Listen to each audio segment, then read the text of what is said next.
Primero quiero agradecer a la Biblioteca Nacional del Perú por la consideración en este primer encuentro de autores y editores de la región Loreto y a la Biblioteca Municipal, donde todos estamos ahora juntos. Yo he preparado una exposición y desde ya les digo que esto no es un odio a la literatura amazónica, como algunos han pretendido tratarme en las redes en el tiempo de la feria, ¿no? Yo no aborrezco la literatura amazónica para nada, aprecio mucho a los autores, quiero bastante a mi ciudad, a muchos de ellos son mis amigos, algunos ya me han retirado la mano, otros yo sigo dándole la mano porque pienso que acá lo que importa es este proceso para crear e intentar mejorar nuestra literatura, que en realidad lo que ha hecho es tener un proceso de escritura muy lento. Entonces, todo lo que voy a decir a continuación no se lo tomen a pecho, por favor. José Rodríguez hablaba del libro como tal, como producto, y hablaba de una cosa fundamental que es el contenido. El proceso de la escritura realmente tiene que ver con el contenido. ¿Qué cosa estamos dando a nuestros estudiantes, a nuestros jóvenes? ¿Qué estamos mostrando como escritores? ¿Qué queremos con lo que hacemos? ¿A dónde pretendemos llegar? El proceso de la escritura, por favor, para poder verlo un poquito si me quitan la luz. Ahí está. Ahí. Yo mismo aparte. Sí, voy a hablar. Entonces, para empezar, brevemente voy a explicar qué es el proceso de la escritura. Y acá, buscando autores, encontré a Daniel Cassani, que en su libro La cocina de la escritura nos plantea tres cosas. Claro, Cassani es un poco más formal, para escritura formal, académica, pero sirve además para mostrar lo que en realidad es el proceso que aplica a los escritores, a lo literario. Entonces, tenemos como punto uno los conocimientos. Ahí está la cohesión, la coherencia, la gramática, la ortografía, los recursos retóricos, que serían las figuras literarias y mucho la lectura. Ernest Hemingway, ya en The Last Interview, en una entrevista que le hicieron, dijo, Hemingway era un hombre de rutinas. Al amanecer se levantaba para trabajar hasta las 11 o las 12 del mediodía. A esa hora paraba e iba a nadar, trabajaba rodeado de libros y siempre estaba leyendo alguno. Tenía cientos por todas las habitaciones de su casa, de Virginia Woolf, Benjamin Williams, Charles Byrd, Peggy Wood, Baldwin, T.S. Eliot, etc. Entonces, el premio Nobel de Literatura, por cierto, él tenía libros en toda su casa, leía constantemente. Una cosa es los conocimientos que debemos tener los escritores para poder, como insumo para empezar a escribir. Los conocimientos que uno adquiere, no lo adquiere en la universidad o en el pedagógico, de donde yo he salido, ni tampoco lo adquiere en un curso de escritura creativa, se adquiere leyendo. Entonces, pedir lectura, pedir investigación, pedir ser coherentes, pedir mejorar nuestra retórica, emplear unos mejores recursos que sean posibles para transmitir nuestros conocimientos, hace daño a la literatura. Siguiente, por favor. Entonces, ¿cuáles son nuestras habilidades ahora? Que sería el punto 2 que plantea Cassani, ¿no? Y aquí hay una frase fundamental, que lo puse en grande para no olvidar. El escritor tiene que saber trabajar con las ideas, tanto como con las palabras. ¿Qué quiere decir eso?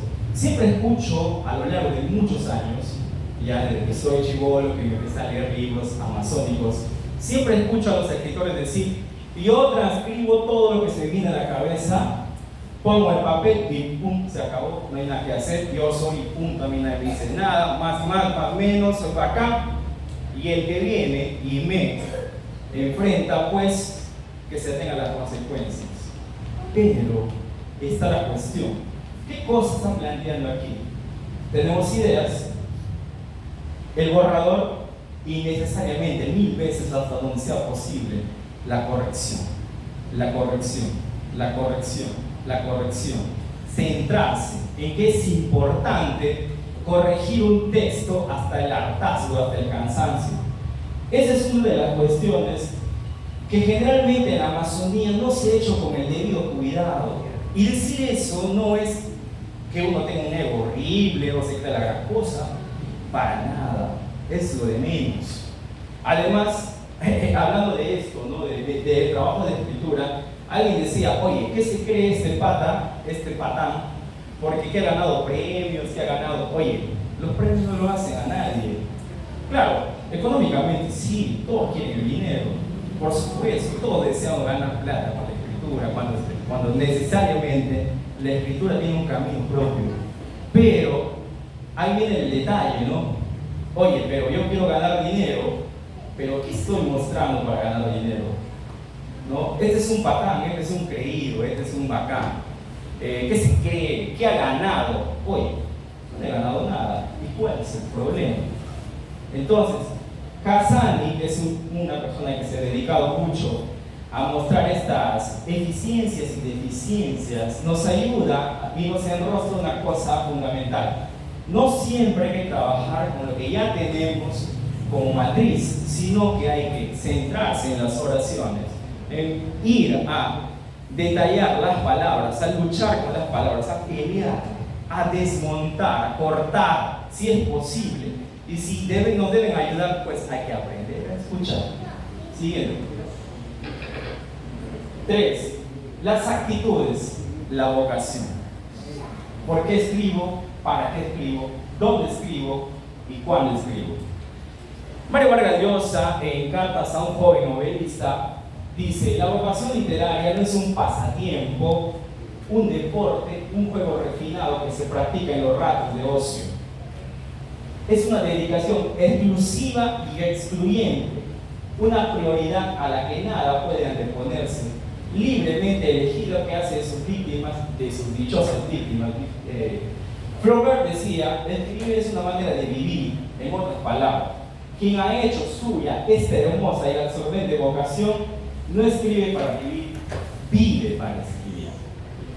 Si Vargas Llosa nos plantea sobre la vocación, pregunto: ¿hay escritores de vocación en la Amazonía peruana en la actualidad? ¿Hubieron escritores de vocación o de ocasión? ¿Verdad? Habría que plantear eso. ¿Y dónde se ve eso? En el trabajo del contenido. En que siempre los que empiezan a hablar de literatura nos cuentan que leer, por ejemplo, no es necesario porque ya, ¿por qué voy a leer? Si todo lo que ya sé es suficiente. Entonces eso, por ejemplo, no ayuda en sí a entender que la vocación, como lo plantea Vargas Llosa, es fundamental. Y la vocación es escribir todos los días, saber para dónde quieres irte, si es posible, de calato, en calzoncillo, no importa cómo, pero escribe, ¿sí? en esta calor. ¿Y cuándo voy a escribir? ¿Solo un domingo? ¿Un fin de mes? ¿Cada 15 días?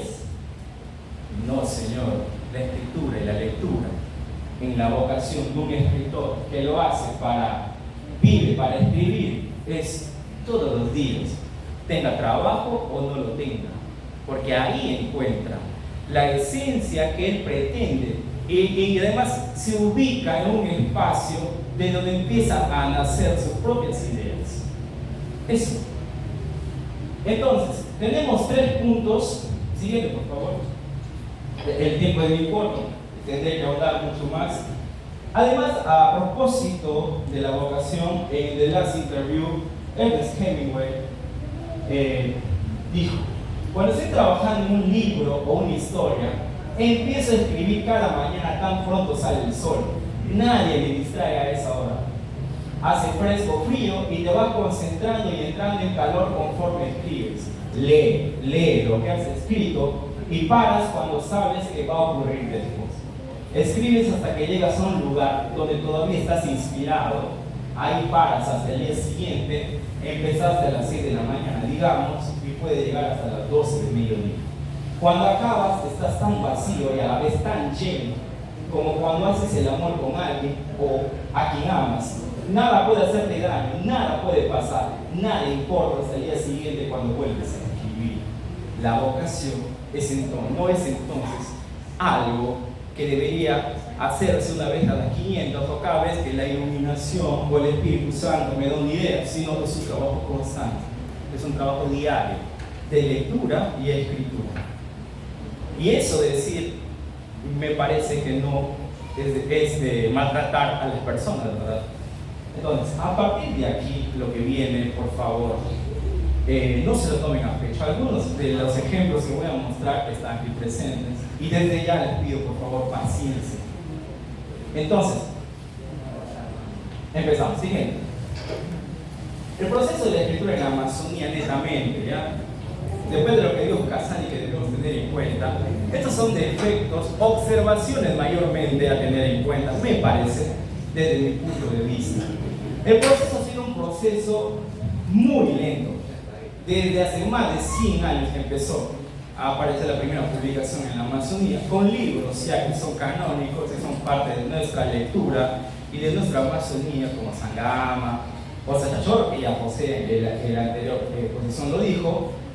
Sin embargo, nosotros somos herederos de una riqueza oral que muchas veces no sabemos aprovechar. Ahorita le voy a decir por qué. Luego, el tercer punto que he podido observar es que el proceso de la escritura está basado en un proceso repetitivo, una especie de escuela que viene de las tradiciones y leyendas de Pelorero de Genaro Herrera y Sangaba de Arturo Hernández. Hasta el día de hoy, en la Amazonía peruana, o sea, San Martín, Ucayali, Loreto, aún pretendemos escribir como Sangama. Es nuestro, digamos, nuestro Dios, o creemos que ese es lo máximo que ha logrado la Amazonía, es nuestra imagen fundamental. Correcto, pero actualmente se escribe como Sangama. La literatura, el proceso de la escritura ha evolucionado.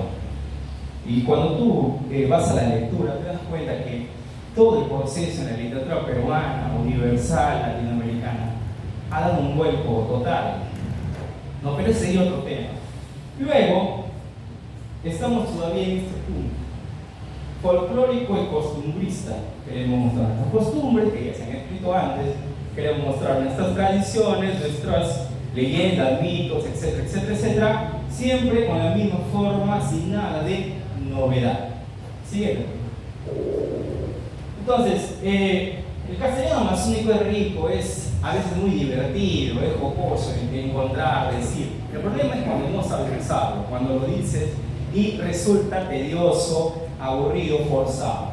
Luego, muchos de los escritores en la Amazonía, me refiero no solo a Quito, sino a toda la Amazonía, escriben para las escuelas. Están preocupados en ese público, pero no cuidan el contenido que están llegando a esas escuelas. ¿Cuánto nos ha afectado a los alumnos? En los ejemplos hay algunas cositas ahí que es mejor prestar atención. Entonces, hay una preocupación, sí, positivamente, de la conservación de la biodiversidad con fines didácticos. El problema es que la literatura no es didáctica, pues, salvo que sea infantil. Entonces, ¿por qué quiero ser yo didáctico si la literatura universal no lo es? No lo es, salvo que sea una moraleja, una fábula, digo. Entonces, hay un poco cuidado del lenguaje y el contenido de la obra. A este punto quería yo llegar. El proceso de escritura, en realidad, esta observación es mayor por el contenido que estamos trabajando. Por favor, sí. Entonces, aquí hay algunos defectos ya propiamente del contenido, ¿no? Hay un uso y abuso del gerundio, el ando, yendo, y de los pronombres y adjetivos demostrativos, ¿no? Para querer redundar siempre en la oración, para querer explicar la oración de forma extensa y siempre va repitiendo ese pronombre del final, cuando es importante ahora decir el nombre como es, como tal. Entonces, hay un desconocimiento de reglas básicas como la falta de la coma vocativa que se encuentra mucho en los textos actuales, y esto, la adjetivación innecesaria, porque el brillar a veces hacemos que el lector se tropiece. Y además es importante saber que muchos hemos comenzado con estos defectos, pero es importante también mejorar. Todo lo que estoy diciendo no es en el afán de menospreciar, como dije, a los colegas, a los escritores, para nada. Jamás me he buscado un pleito con nadie, sino son observaciones necesarias. En este 2023 en que la tecnología ha llegado a nuestras manos y todo es más fácil. Cuando podemos ubicarnos en Google para averiguar alguna palabra, alguna regla gramatical, etcétera, etcétera. Incluso para conseguir libros es más fácil. Y no van a decir que no. Vas a buscar libros, compras un tomo completo, los cuentos completos, o la palabra del mudo de Julio Ramón Ribeiro, a menos de 80 soles, un tomo entero de más de 1000 páginas. Te llega a la puerta de tu casa, donde vivas, en cualquier parte del Perú. O sea, no te mueves de tu casa. ¿Sí? No, pero yo voy a librería, está bien. Estoy diciendo opciones. O sea, no hay pretexto para no leer. El que quiere ser escritor debe leer. Leer, leer y leer. Esa es la única observación general. Por favor. Entonces, hay más algunos ejemplos que para ver un poco estos detalles, estas observaciones, ¿ya? Para tener en cuenta. El vaporcito que me conducía pleno de esperanzas surcaba el Bajo Cayali, río que baña gran parte de la selva peruana, bordeando las dilatadas márgenes, erguíase una vegetación exuberante y compacta, ¿no? Y ahí se va y se extiende. Elevada y uniforme que acentuaba la monotonía del paisaje compuesto del ocre de las aguas, del verde de la selva y del anil de un inmaculado cielo tropical. En la cubierta de primera que viajábamos gozando de refrescante ráfaga de brisa, uno de los pasajeros. Esta entrada, ¿a quién pertenece? Todo el mundo sabe, ¿verdad? Arturo Hernández. Un clic, por favor. Sangama, de Arturo Hernández. Entonces, esta escritura, para ese momento en la literatura amazónica y peruana, además, tengamos en cuenta, era importante. Recuerden que, si hablamos un poco de historia, de literatura, en el Perú, en la época que Arturo Hernández empezó a publicar, hasta Ribeiro le tenía miedo. ¿A qué se debe? Bueno, actualmente ya sabemos que Ribeiro es una figura importante de la literatura peruana y latinoamericana, ¿verdad? Entonces, ¿qué pasaba? Había una situación fundamental. Se hablaba mucho de la identidad peruana, de este indigenismo que Arguedas estaba tratando y que ya todo el Perú comentaba, ¿verdad? Entonces nos parece, Arturo Hernández, de esta parte del Perú, Ciro Alegría también, y luego está José María Arguedas. Es importante saber que esta escritura no está mal para empezar, ¿sí? Sino que el problema viene a partir de aquí. A partir de aquí. Si esto se ha escrito hace más de 50 años, ¿por qué pretendemos escribir hasta ahora como él? Siguiente, por favor. Uno, ahí nomás. Ahí está, por ejemplo, Boyá de Francisco Quiero Ríos. Ahí está, pagaba aquella mujer por la ciudad, entrando a cualquier casa al aguijón del hambre o la sed, y después de saciar estas necesidades se retiraba diciendo Boyá, o sea, me voy ya, ¿verdad? Ahí vemos, por ejemplo, esa oración extensa cuando se podría decir de otra forma. Obviamente, Francisco de Ríos es ya un referente de la literatura peruana. Y esta época todavía se seguía trabajando este proceso y estaba mejorando. Un clic nomás, por favor. Esto tiene 95 años. Es aún una mujer fuerte, erguida, cizañera, mal hablada, bajísima, amargada, maldiciente. Aunque estamos revelando su edad, no la sabemos con precisión. Calculamos, sumamos la edad de nuestros padres y la de nuestros tíos, la de los abuelos y los parientes, sí, los gobernantes antiguos y los recientes, nada. El cálculo es inútil y rastreable. ¿A quién cree que pertenece? Dale un clic. Ahí. ¿Ves? Entonces, toda esta gama de adjetivos innecesarios han hecho de mí una persona que diga, oye, ¿qué estoy haciendo? ¿A dónde quiero ir? ¿Qué pretendo conseguir?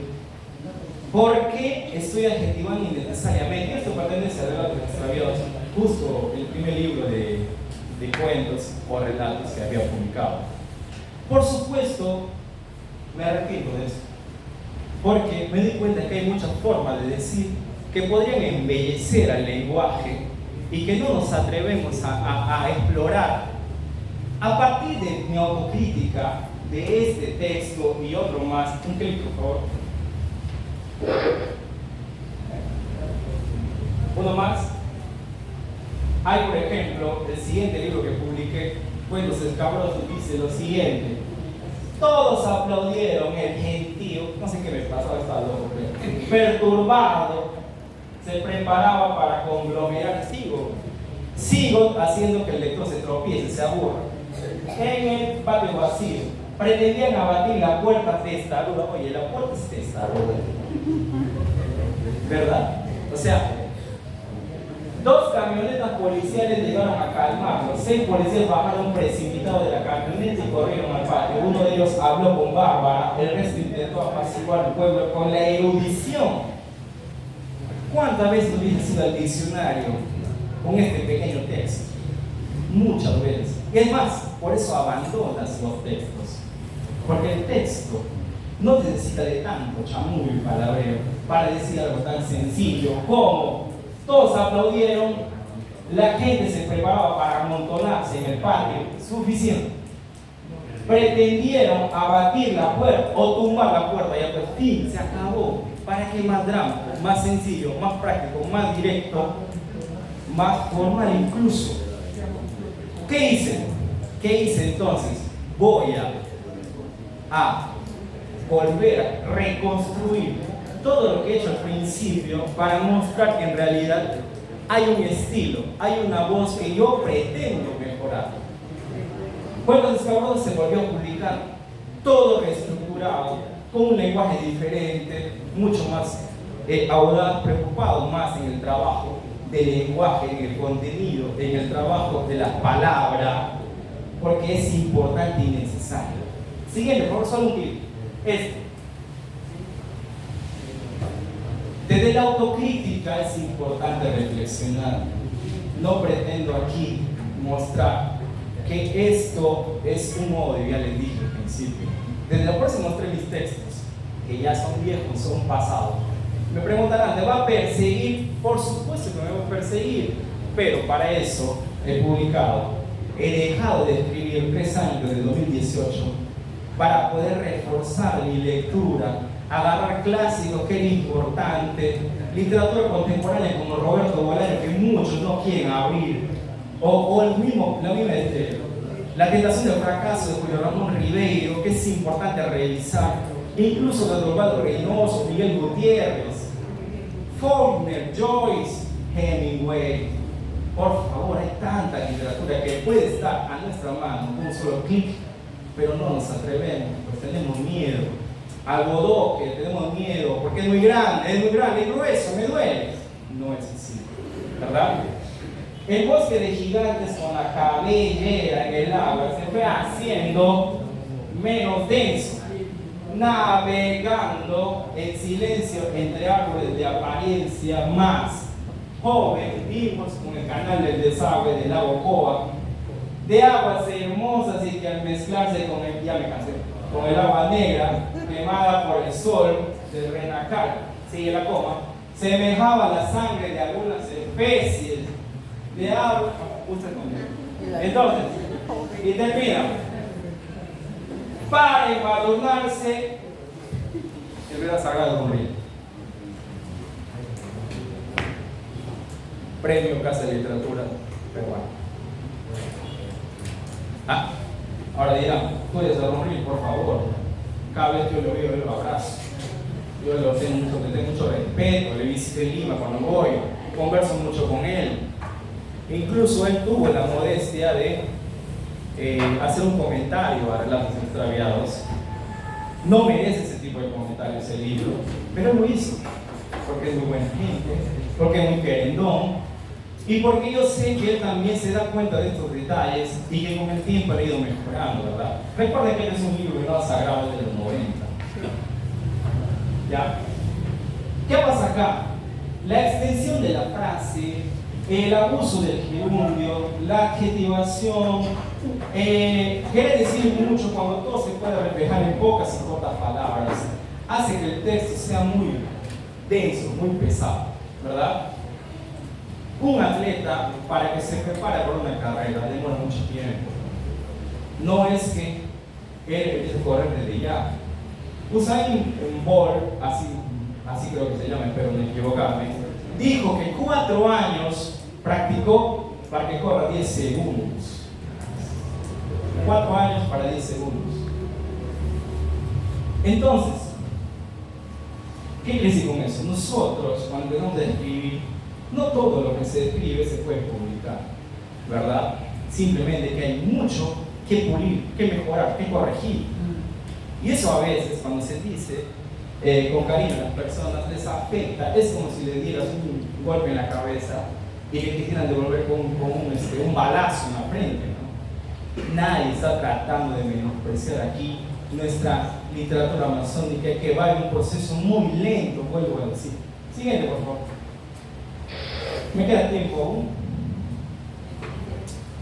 Acá hay otro. Jorge Salazar Saldaña, que pertenece a Ocaya, sí, que se acabó. 5 minutos ya. Voy a correr. Uno más, por favor. A otra ocasión iré desglosando más. Hay un depravado precoz que está agraviado a mi mujer. Es el colmo. ¿Hasta dónde tendrá que llegar los mocosos Dios como este pronombre? ¿Para qué? No es importante, ¿ya? No, que tal vez tendrá 14 años y ya se da libertad de adulto. Tiempo estos de aberración. Cosas como esas. ¿A quién pertenece eso? Ahí está mi amigo Jorge Reyes. Ahí está, él es mi amigo. Siempre nos estamos a tomar una chelita, en su casa conversamos y nos criticamos. Pero no es que uno aborrece, sino pretendemos mejorar. Es todo. Lo que se busca es mostrar estas observaciones o deficiencias, como quiera llamar. Voy a correr, uno más. Sí. Ahí está, de Armando Ayala también.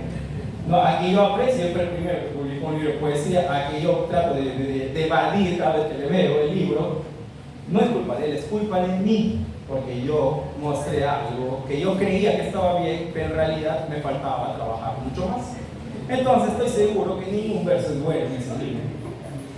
Ya, y acá, un amigo, ya Angela Rodríguez también, él, si leemos con cuidado, se sienta a querer mostrar un evento tan sencillo como la noche y el terror, pero en realidad lo que está haciendo es redundar en el sentido de las palabras. Por querer embellecer, a veces abusamos. Siguiente, por favor, porque ya me quedan todo el tiempo.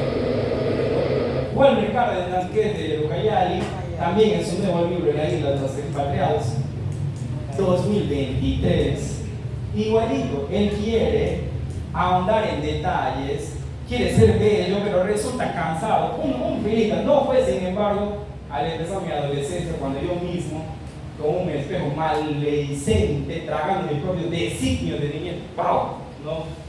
Hay que ser a veces sencillo para decir cosas muy bellas, ¿no? Y eso lo plantea Ribeiro. Y acá está mi amiga. A la entrada le dije, amiga, tengo un texto, un párrafo, porque hay muchos en realidad que he tomado. Pero lo que pasa es que este es para el doctor juvenil. Pero hay, como les digo, muchas cosas que ir mejorando. Acá en resumen, lo que se pretende mostrar es que el hombre, el muchacho, digo, la chica está pensando, está recordando, pero ella insiste, ¿no? Ya está en el local, ya está pensando, pero vuelve a recalcar. Al estar recinto, volvieron a su mente bello momento, pero arriba ya estaba recordando. O sea, cosas como esta le quitan fuerza y peso a veces a la literatura. Y ahí termino, disculpen. Ahora, solo aquí acabo, ¿ya? Porque en realidad preparo un poco más. El estilo, según Vargas Llosa, y con esto ya le voy agradeciendo a la paciente, por favor. Muchos textos he dejado atrás porque en realidad en todos los textos encontramos estas deficiencias, ¿no? El estilo es esencial, aunque no es lo único de la novela, y esto aplica para cuento también. Las novelas están hechas de palabras, de modo que la manera como un novelista elige y organiza el lenguaje es un factor decisivo para que sus historias tengan o carezcan de poder de persuasión. Cuando hay estos defectos, la persuasión se pierde, ya no convences al lector, termina siendo una lectura en donde tú te sientes aburrido. Entonces me pregunto, desde la autocrítica, ¿cuánto daño he hecho a muchos estudiantes cuando leyeron Relatos extraviados y Cuentos escabrosos? Sin querer, había construido un bosque cuando lo que necesitamos es un camino que atraviese el bosque para mostrar toda esta belleza que está alrededor. Todos los escritores de la Amazonía que han hecho un bosque. Entonces, yo sé que muchos siguen trabajando y está bien, pero trabajemos de verdad. Apliquemos la vocación. No todo es pensar que un premio te hace más o menos, ¿sí? Lo importante es el trabajo y la palabra, si quieres perdurar. Eso es importante. ¿Por qué creen que hablamos de Lequerica ahora? ¿Por qué hablamos de Lequerica ahora?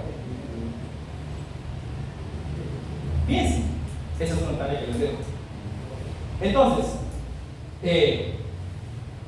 es importante la ficción desde la Amazonía, pero es importante investigar, y hay muchos que tienen conocimientos ancestrales amazónicos, pero no saben trasladar al papel. Y lo quieren hacer tan llano, escribiendo siempre lo mismo y mostrando estas deficiencias aún en el 2023, que lo que han hecho en realidad es espantar al lector en lugar de llamar a más lectores. Salvo algunos libros que en realidad por su temática han sabido sobrellevar, y sobre eso quería seguir hablando, pero ya será en otra ocasión, porque hay mucho más que decir del tema, etc. Córrele hasta el final nomás como modo de agradecimiento. ¿Sí? Siguiente. ¿Ya? Entonces, algunas bibliografías y luego, sobre todo, gracias por la paciencia y la tolerancia.